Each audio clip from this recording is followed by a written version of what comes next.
We're at the Pikes Peak Trolley Museum and Restoration Shop.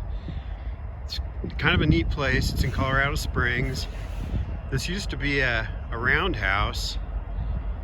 I believe it had 8 sections for working on the trains.